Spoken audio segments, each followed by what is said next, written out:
I could maybe a show of hands. I could play a really, really short song, or I could play like a 7-minute long song. The thing about the 7-minute long song, I really like it, and it's really new, but it requires a lot of listening. So if it's like a listening song. So, I wasn't listening this entire time. What did you say? Maybe a show of hands, really short song, really long song. Short song. Sure. Okay, long song. Yeah. Short. 7. Yeah. Okay, down. Alright, I'll just sorry. Okay, sorry. Okay, here we go. This is an autobiographical story. Here you go. I had my first lesson in capitalism when I was maybe 5 or 6 years old. I was a really idealistic little kid. Idealistic to the point of pathetic naivety. For instance, my parents and my brother, who is 3 years younger than me, had a conspiracy going until I was almost 11 to keep me believing in Santa Claus. A similar thing had gone on in regards to the Tooth Fairy and in the Easter Bunny. Each time I found out about the fraud, I was crushed and would cry sporadically for days. The idea that there was some mass serial deceit about the things that made me feel good seemed totally impossible. Each time I found out I was wrong was a fresh wound. I should have seen the signs. After my mom would convince me that she wasn't going in there to buy drugs, she would take me to the drugstore with her. One day, I wanted some double bubble gum, the giant sweet pink kind they used to keep in big bins. I filled my pockets. When we got back to the car, I offered my mom a handful, trying to be polite. Where did you get that? From the box in the store. You didn't pay for that. You stole it. I didn't steal anything. Why would I pay for it? You see, when I was young, I thought you only had to pay for things you wanted. People spent money on video games and toys and power tools and books, luxury items. Things that you needed, of course, were free. Everyone needed to eat, so I assumed that the food in the store didn't cost anything. When my mom went up to the checkout, she certainly wasn't paying. She was making sure she got everything, and the cashier was making sure she didn't take too much. It was absurd to think that you would be forced to pay for something you needed to live, especially after watching my parents work so hard. Thinking that if they didn't, my family would starve, put everything in a new light. It hurt me more than 1,000 fake holidays. I began to know the coercion of capitalism. I'd always assumed that the hungry children I saw in those Sally Struthers commercials were so poor because they weren't lucky enough to live in America, where your basic needs were provided for you. Learning that their reality could be mine was profoundly terrifying. I began to have nightmares that my dad would lose his job and my family would have to move into the minivan. It would be like an endless car trip, and I would be trapped in the back seat. In response to this fear, I became hyper-entrepreneurial, attempting to sell anything I had or could find from a card table in front of our house. I went way beyond lemonade, trying to sell my neighbor's lemons back to them wholesale. I'd sell rocks from my collection, demanding prices of up to $20 for polished agates I'd gotten from the store in the mall. Garage sale season was my bread and butter. My mom had to stop me from hawking my clothes and school supplies. I got grounded trying to sell back my less favorite birthday presents to the gift giver's parents. Because of my card table's position in the driveway, my dad began parking in the street. One night, someone broke into his car and stole his cassette player.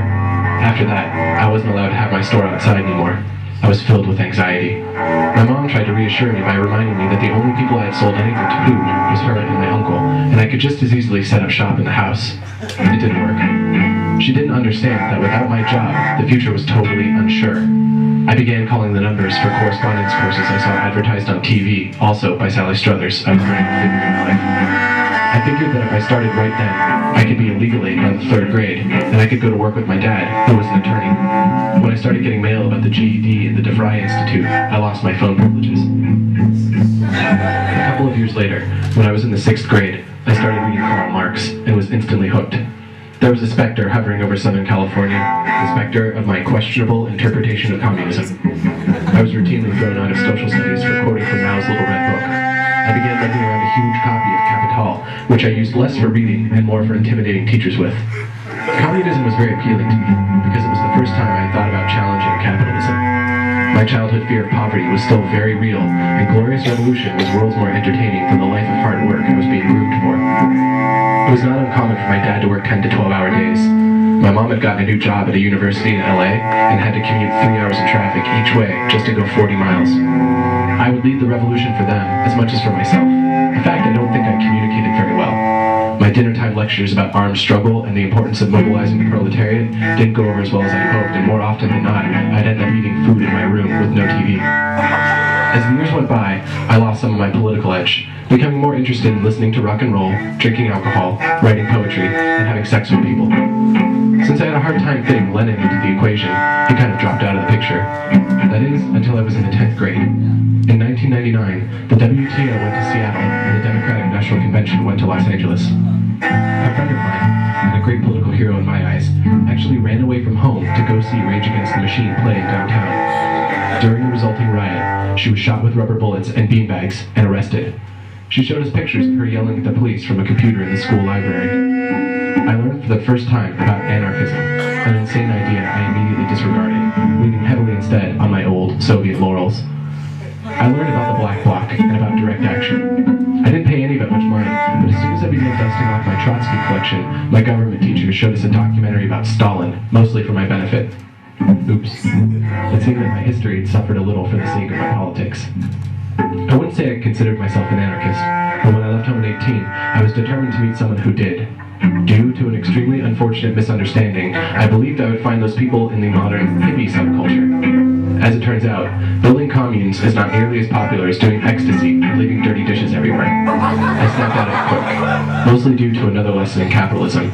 That being, playing the guitar on the street is not a job, and an empty gas tank will quickly eat an $800 life savings. After several months, I ran out of money, went back home, and started to work. I had a string of retail jobs, eventually finding a niche working at summer camps and for the school district. Having a car payment, paying rent, and going to community college didn't do for me what it did for my friends.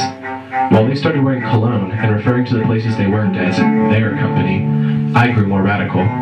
It was pretty shocking to find out there was a whole subsect of political music and culture. Apparently, I'd gone about the whole thing backwards.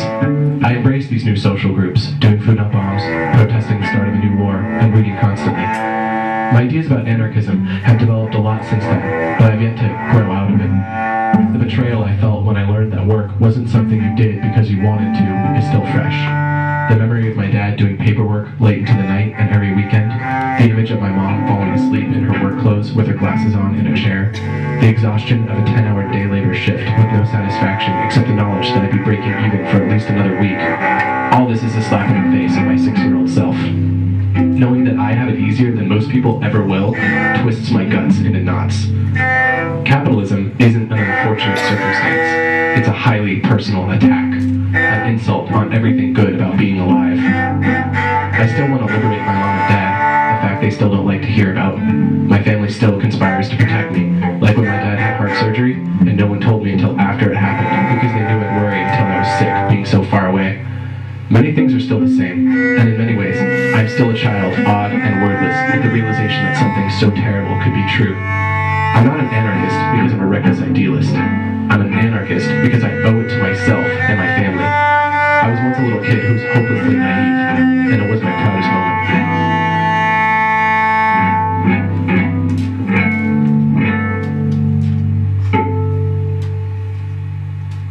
Fuck yeah!